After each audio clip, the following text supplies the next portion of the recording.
नमस्कार. वैद्य सुश्रुत गाडगिल. व्यावहारिक आयुर्वेद भाग 4. ब्राह्म मुहूर्त पर उठने के बाद क्या करना है ये हम देखेंगे. अष्टांग हृदय संहिता सूत्रस्थान दूसरा अध्याय श्लोक नंबर 2 और 3 यह भी पढ़ रहा हूँ. अर्कन्यग्रोध खदिर कराईच ककुभादिजम प्रातर्भुक्त्वा च मृद्वग्रं कषाय कटुतिक्तकं कनीन्यग्र समस्थौल्यं प्रगुणं द्वादशांगुलं भक्षेद्दंत पवनं दंतमांसान्य बाधयन. उठ जाने के बाद और मोशंस हो जाने के बाद आपको दंत धावन ये विधि करना है. आजकल के ज़माने में दंत धावन विधि पहले और उसके बाद मोशन को जाना ये भी व्यावहारिक रूप से लोग करते हैं, जो कि ठीक है. अब यह कैसे करना है, ये अर्क न्यग्रोध ये जो आए हैं ये वनस्पतियों के नाम हैं जो आयुर्वेद ग्रंथों में वर्णित हैं. तो इन वनस्पतियों से बनी हुई दातुन जो हम कहते हैं तो उसका प्रयोग करना है. अब इस ज़माने में हम नीम का इस्तेमाल कर सकते हैं या फिर इससे बनाए हुए मॉडर्नाइज्ड टूथपेस्ट अगर हैं तो उससे भी दंत धावन कर सकते हैं. दंत धावन करते समय जो हम पेस्ट या जो वनस्पतियाँ यूज करेंगे वो आइदर कड़वी, तीखी या फिर कषाय मतलब एस्ट्रिंजेंट टेस्ट जो होता है जो आंवले में होता है, या फिर महाराष्ट्र में एक तोंडलं करके सब्जी आते हैं उसमें वो रस होता है. इस रस के वनस्पतियाँ आपको यूज करनी है.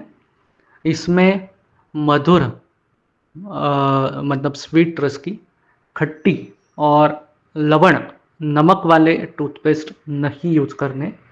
तो आप जो भी अभी दंत धावन के लिए यूज करते हो उसके कंटेंट्स एक बार देख लेना, और गूगल आप अगर करोगे तो उसमें कौन कौन से रस हैं ये आपको पता चल जाएगा.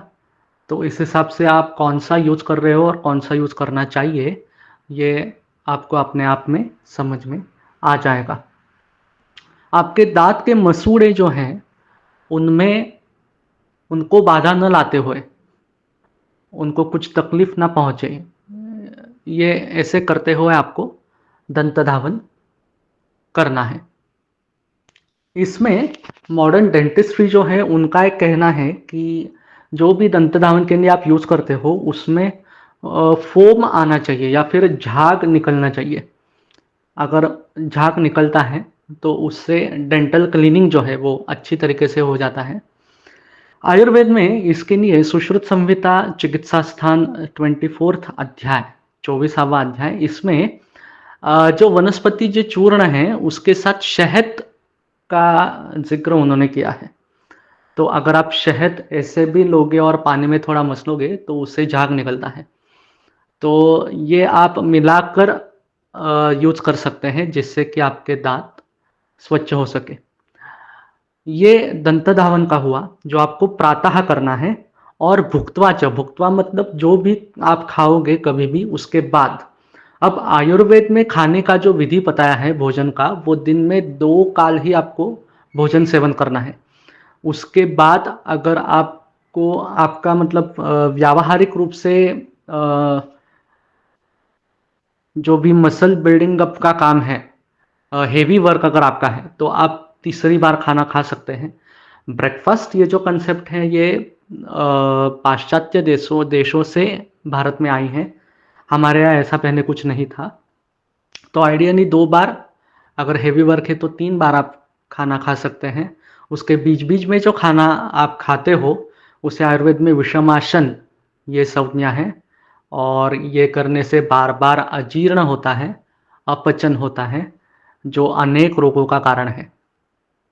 तो ये सब खाने के बाद आपको फिर से दंत धावन करना है. ये लोग भूल जाते हैं, लोग सुबह और रात में करते हैं, लेकिन सुबह खाने के बाद, शाम में खाने के बाद, या रात 8-9 बजे जब भी आप डिनर लेते हो वो खाने के बाद, या फिर आप दोपहर में चाय लेते हो, दूध लेते हो, कॉफ़ी लेते हो, यानी कोल्ड ड्रिंक्स वगैरह अगर कुछ लेते हो तो उसके बाद भी आपको दंत धावन करना है. तो ये दंत धावन की विधि इन डिटेल आयुर्वेद में बताए गए हैं जो वैयक्तिक स्वास्थ्य, dental health, mouth health, oral health इसके लिए ज़रूरी है. धन्यवाद।